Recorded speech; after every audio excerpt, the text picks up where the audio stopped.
Comes to our aging loved ones, you might have a good idea of the importance of keeping them engaged.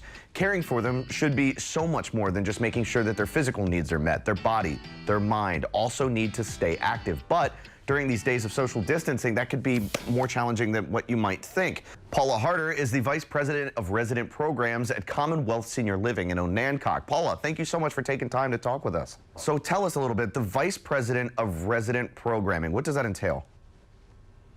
So all of our communities within Commonwealth Senior Living, all 32 of them, our goal is to focus on the whole person, to provide not only beautiful dining, a beautiful place to live, but also address their social, physical, emotional, and spiritual needs and well-being. So our goal is to provide that through programming and different activities that they can participate in that will address all of those things for each individual. Now, for folks who might not understand, why is that so important?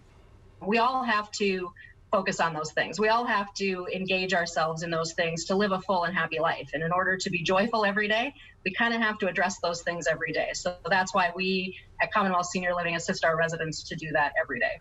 So usually when I think of fun activities and things, it usually requires me to be close to other people. How can you carry out the group activities while social distancing?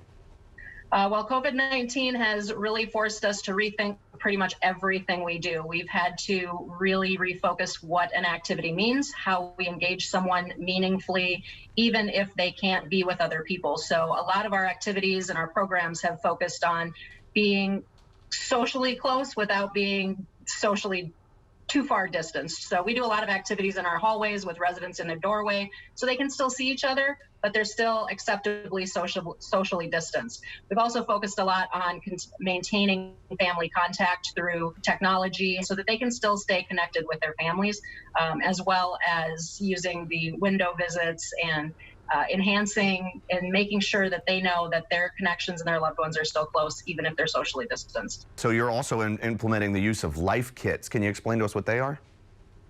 Sure. A life kit is something meaningful from someone's past, something that draws familiar memories.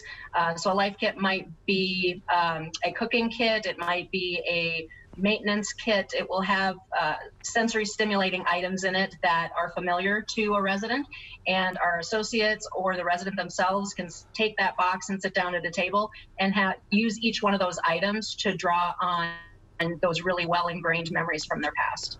So you're also utilizing technology to help the residents, is that correct?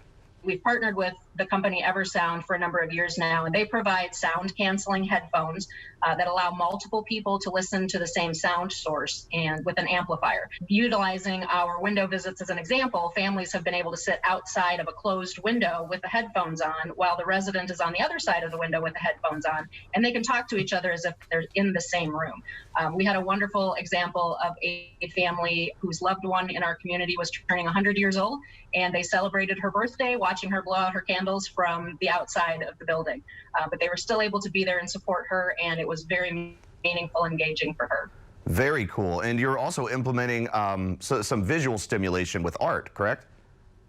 Yes, in our memory care communities, as well as in assisted living, we utilize a program called Expressions. It's an opportunity for residents to communicate through art. It helps us understand what's going on in their mind and puts it down on paper for us to be able to see and to help us engage them even further. With COVID, we haven't been able to bring the residents together and do the artwork together. To keep them socially distanced, the residents did the artwork in their room to create one solid piece, a collage, if you will, and together they created a unified piece while doing the art separately in their own communities, and that was at our Williamsburg community. That is such a great idea. Now, you guys are in Onancock, but you do offer virtual tours, right? We do. If you would like to have a look at our community, you can simply contact the community and they will take you on a tour of the inside of the building and show you how beautiful it is from the safety and comfort of your own home. All right. Paula Harder with Commonwealth Senior Living, thank you so much for taking time to talk with us this afternoon. Thank you.